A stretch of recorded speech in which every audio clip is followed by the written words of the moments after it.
എല്ലാവർക്കും പുതിയൊരു വീഡിയോയിലേക്ക് സ്വാഗതം.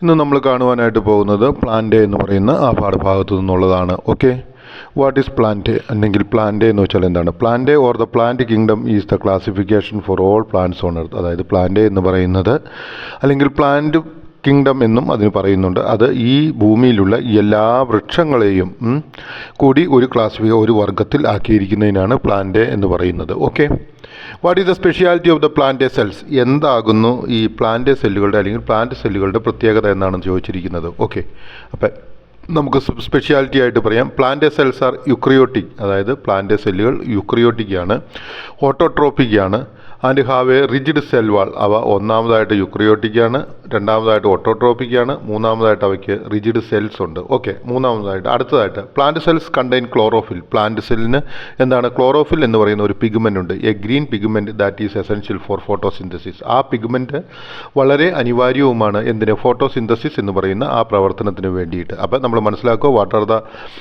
Speciality of the plant cells എന്ന് ചോദിച്ചാൽ പറയുക, ആ പ്ലാന്റ് സെൽസ് ആർ യുക്രിയോട്ടിക്.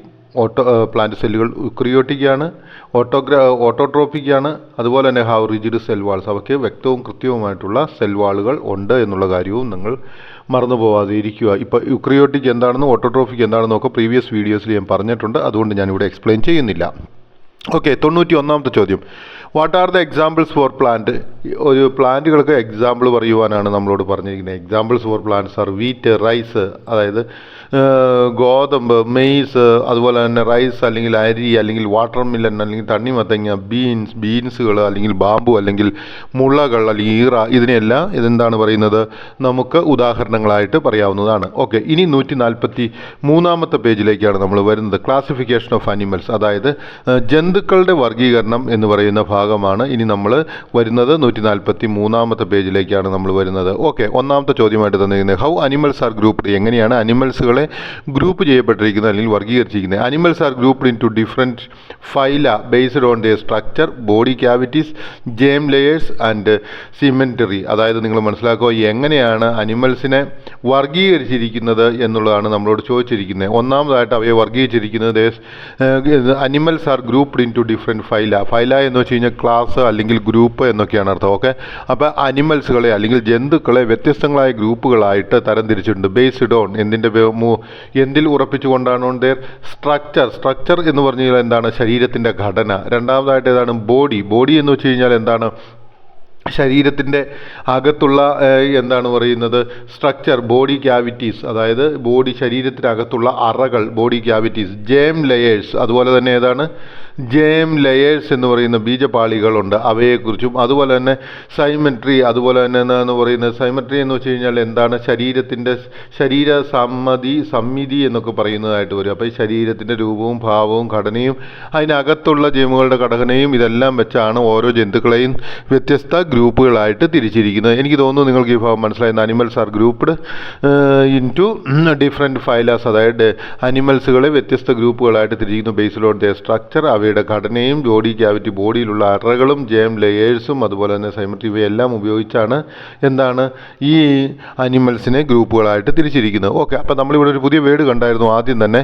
ഒത്തിരി വേർഡുകൾ കണ്ടിട്ടുണ്ട്, അപ്പോൾ അത് ഓരോന്നോരോന്നായിട്ട് നമുക്ക് പഠിക്കാം. ഓക്കെ, ആദ്യമായിട്ട് ഫൈല എന്ന് വെച്ച് കഴിഞ്ഞാൽ എന്താണ്? ഫൈലം ഓർ പ്ലൂരലാണ് ഫൈല എന്ന് പറയുന്നത്. Is A large group of organisms. ഈ ഫൈല എന്ന് പറയുന്നത് ഒരു വലിയ കൂട്ടം, ഒരു ഓർഗാനിസം അല്ലെങ്കിൽ ജീവജാലങ്ങളുടെ ഒരു വലിയ കൂട്ടമാണ്. Considered to have originated from a common ancestral, അതായത് അവ ഒരു കോമൺ ആയിട്ടുള്ള ഒരു ഏക ആൻസിസ്റ്ററിൽ നിന്നും രൂപപ്പെട്ടു വന്നവയാണ് ഫൈല എന്ന് പറയുന്നത് വലിയൊരു ഗ്രൂപ്പ് ജന്തുക്കളാണ്. അവ ഏകമായിട്ടുള്ള, അതായത് ഒരു ആൻസിസ്റ്ററിൽ നിന്ന് അല്ലെങ്കിൽ ഒരു പിതാമഹനിൽ നിന്നുമാണ് ഒറിജിനേറ്റ് ചെയ്യപ്പെട്ടിരിക്കുന്നത്. Common ancestor from the distant past, അത് വളരെ വിദൂരത്തിൽ, വളരെ പഴയ കാലത്ത് അല്ലെങ്കിൽ ഒത്തിരി വർഷങ്ങൾക്ക് മുമ്പ് ഒരു കോമൺ ആയിട്ടുള്ള ഒരു ആൻസിസ്റ്ററിൽ നിന്നും, ഒരു പിതാമഹനിൽ നിന്ന് അല്ലെങ്കിൽ ഒരു ജീവജാലത്തിൽ നിന്നും വ്യത്യസ്ത രൂപപ്പെട്ടു വന്നിരിക്കുന്ന ഒരു കൂട്ടം ജീവജാലങ്ങളെയാണ് ഫൈലം എന്ന് പറയുന്നത്. Okay, an evolutionary lineage of major taxonomic group. ഇനി സിമ്പിളായിട്ട് പറഞ്ഞു കഴിഞ്ഞാൽ it is a evolutionary lineage, അതായത് എവല്യൂഷൻ്റെ ഒരു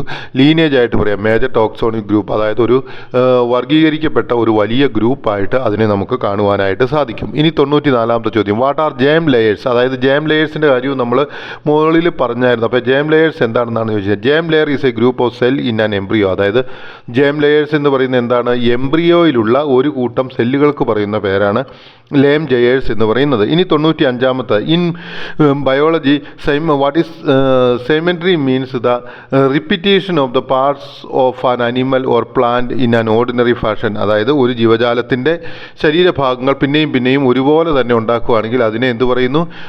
സിമെട്രി എന്ന് പറയാവുന്നതാണ്. What is symmetry? Symmetry refers to a correspondence of body parts, അതായത് in size, shape and relative position on opposite side of dividing a line or distributed around a central point of axis. അതായത് ഒരു ശരീരത്തിൻ്റെ രണ്ട് ഭാഗങ്ങളായിട്ട് തിരിക്കുകയാണെങ്കിൽ ആ രണ്ട് opposite സൈഡിലും ഒരുപോലെയുള്ള ഭാഗങ്ങൾ കാണുകയാണെങ്കിൽ അതിനെ നമുക്ക് എന്ത് പറയാൻ പറ്റും? സൈമെട്രി എന്ന് പറയുവാനായിട്ട് പറ്റും. എനിക്ക് തോന്നുന്നു സൈമെട്രി എന്താണെന്ന് മനസ്സിലായെന്ന്. ഓക്കെ, അപ്പം ഒരു ജീവജാലത്തെ രണ്ട് തുല്യ ഭാഗങ്ങളായിട്ട് ഒരു പോയിന്റിൽ നിന്നും വിഭജിക്കുകയാണെങ്കിൽ ആ രണ്ട് ഭാഗത്തും ഉള്ളത് എന്താണ് പറയുന്നത്? ഒരുപോലെയുള്ള ആ അവയവങ്ങളാണെങ്കിൽ അതിനെ എന്ത് പറയുന്നു? സൈമെട്രി എന്ന് പറയുന്നു. Okay, within the classification hierarchy of certain animals there are additional subdivisions between phylum and classes such sub phylum divisions and super classes. അതായത് നമ്മൾ മനസ്സിലാക്കുക, within the classification hierarchy of certain animals, അതായത് ചില അനിമൽസുകളുടെ ജീവജാലങ്ങളുടെ ഹൈറാർക്കിയെ എന്താണ് ചെയ്യുന്നത്? തരം തിരിച്ച് കഴിയുമ്പോൾ there are additional sub divisions, അതിൻ്റെ അകത്ത് പിന്നെയും സബ് ഡിവിഷൻസ്, പിന്നെയും ചെറിയ ചെറിയ ഡിവിഷൻസ് വരും. ഏതാണ്? Between phylum and class. ആ ക്ലാസ്സിനും ഫൈലത്തിനും ഇടയിലായിട്ട് പിന്നെയും ജീവജാലങ്ങൾ വരും. അങ്ങനെ വരുന്നവയെ അങ്ങനെ വരുന്നവയെ എന്ത് പറയുന്നു? സബ് ഫൈലം ഡിവിഷൻ എന്നും അതുപോലെ തന്നെ സൂപ്പർ ക്ലാസ് എന്നുമാണ് പറയുന്നത്. ഓക്കെ, അപ്പോൾ what is subphylum division എന്ന് ചോദിച്ചു കഴിഞ്ഞാൽ നിങ്ങൾ എഴുതുക within classification of hierarchy of certain animals. അതായത് ചില ജീവജാലങ്ങളുടെ ഹൈറാർക്കിക്കലായിട്ടുള്ള ആ ക്ലാസിഫിക്കേഷനിൽ there are additional subdivisions, പിന്നെയും സബ് ഡിവിഷൻസ് കൂട്ടിച്ചേർക്കുന്നതായിട്ട് വരും. Lineage ranking exist. ഇത്തരത്തിൽ വിത്ത് ദ അനിമൽ ഡൊമിനൻ്റ് ഇത്തരത്തിൽ okay subdivisions between phylum class and phylum and class. അതായത് ഇങ്ങനെ ഫൈലത്തിനും ക്ലാസ്സിനും ഇടയിൽ കയറി വരുന്നുണ്ട്. Such a phylum division and super class. അതിനെയാണ് എന്ത് പറയുന്നത്? ഫൈലം ഡിവിഷൻ അല്ലെങ്കിൽ സൂപ്പർ ക്ലാസ് എന്ന് പറയുന്നത്. ഇനി എന്താണ് നമ്മൾ പഠിക്കാൻ പോകുന്നത്? Animal hierarchy is A form of social structure in which A linear or nearly linear ranking exist. എന്താണ് അപ്പോൾ അനിമൽ ഹൈറാർക്കി എന്നാണ് ചോദിച്ചിരിക്കുന്നത്. ഓക്കെ, അപ്പോൾ നമുക്ക് എഴുതാം വാട്ട് ഈസ് അനിമൽ ഹൈറാർക്കി എന്ന് വെച്ചാൽ animal hierarchy is A form of animal social structure. അതായത് അനിമലുകളുടെ അല്ലെങ്കിൽ ജന്തുക്കളുടെ ഒരു സാമൂഹിക സ്ട്രക്ചർ അല്ലെങ്കിൽ ഒരു സാമൂഹികമായിട്ടുള്ള ഒരു ഘടന അല്ലെങ്കിൽ സമൂഹത്തെ അതിൻ്റെ മുകളിൽ നിന്ന് താഴേക്കുള്ള ഒരു വിഭജിക്കുന്ന രീതിയാണ്. In which A linear or A nearly linear ranking exist. അവിടെ ഒരു തുടർച്ചയായിട്ടുള്ള ഒരു ranking exist with each animal dominant over those below it. അതായത് നമ്മൾ മനസ്സിലാക്കുക, ഇത്തരത്തിൽ അനിമൽ ഹൈറാർക്കിയിൽ ഏറ്റവും എന്നാ പറയുന്നത്, താഴെയുള്ള അനിമൽ അതിൻ്റെ മുകളിലുള്ള അനിമലിനോട് സബ്മിസീവ് ആയിരിക്കും, അല്ലെങ്കിൽ താഴെയുള്ള അനിമലിന് മുകളിലുള്ള അനിമലിനേക്കാൾ കൂടുതൽ കഴിവുകൾ ഉണ്ടായിരിക്കുകയില്ല. അല്ലെങ്കിൽ മുകളിലുള്ള അനിമൽസിന് ഒരു ഹൈറാർക്കിയുടെ മുകളിലുള്ള ഒരു അനിമലിനുള്ള കഴിവ് അത്രയും താഴെയുള്ള അനിമലിനുണ്ടാവില്ല. അതുകൊണ്ട് താഴെയുള്ള അനിമലിനെ എന്ത് ചെയ്യും? മുകളിലുള്ള അനിമലുകൾ എന്ത് ചെയ്യും? നിയന്ത്രിക്കും എന്നാണ് പറഞ്ഞിരിക്കുന്നത്. ഓക്കെ, അപ്പോൾ അനിമൽ ഹൈറാർക്കിയുടെ പ്രത്യേകത എന്താണ്? അത് ജന്തുജാലങ്ങളെ വിഭജിച്ചിരിക്കുന്ന ഒരു സാമൂഹിക സ്ട്രക്ചറാണ്. ഇതിൻ്റെ അകത്ത് ഒരു പ്രത്യേകത എന്താണെന്ന് ചോദിച്ചാൽ ഈച്ച് അനിമൽ, ഓരോ അനിമലും അതിന് കീഴെയുള്ള അനിമലിനേക്കാൾ കൂടുതൽ കഴിവുള്ളതായിരിക്കും. അത് കാരണം കൊണ്ട് കീഴെയുള്ള അനിമലിനെ മുകളിലുള്ള ജന്തുക്കൾ എന്ത് ചെയ്യും? അവയെ നിയന്ത്രിക്കുന്നതായിരിക്കും. ഓക്കെ, ഇനി നമ്മൾ കാണാൻ പോകുന്നത് ഏതാണ്? What is subphylum division? എന്താണ് സബ് ഫൈലം ഡിവിഷൻ എന്ന് പറഞ്ഞു കഴിഞ്ഞാൽ, subphylum is a category in biological classification ranking below a phylum and above a class. അതായത് എന്താണ് സബ് ഫൈലം ഡിവിഷൻ എന്ന് ചോദിച്ചാൽ, subphylum division is a biological classification. Subphylum division എന്ന് പറഞ്ഞാൽ അതൊരു ബയോളജിക്കൽ ക്ലാസിഫിക്കേഷനാണ്. റാങ്കിങ് ബിലോ എ ഫൈലം, അത് ഒരു ഫൈലത്തിന് താഴെയാണ്. ആൻഡ് എബവ് എ ക്ലാസ്, അതൊരു ക്ലാസ്സിന് മുകളിലുമാണ്. ഓക്കെ, ഇനി 100ാമത്തെ ചോദ്യത്തിലേക്ക് നമുക്ക് വരികയാണ്. In biology classification is the process of arranging organism both living and extinct into group based on similarities and characteristics. അപ്പോൾ ഇൻ ബയോളജി അപ്പോൾ ക്ലാസിഫിക്കേഷൻ എന്ന് പറഞ്ഞാൽ എന്താണ്? Classification is the process. Classification എന്ന് പറയുന്നത് ഒരു പ്രോസസ്സാണ് ഓഫ് അറേഞ്ചിങ് ഓർഗാനിസം.